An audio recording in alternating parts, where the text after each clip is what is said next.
Here is my third warthog plant from the seeds I got from Matthew Arthur. Now, after watching a video from Conjured Vapors, I seen Dean doing a video of a gator jigsaw crossed with a warthog, and the pods that he was eating kind of looked exactly like this one. And the other two warthog plants that I got going,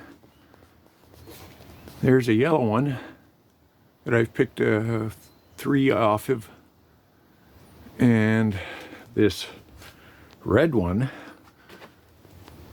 that I haven't picked any off of yet. I'm a little confused on what the heck this one is.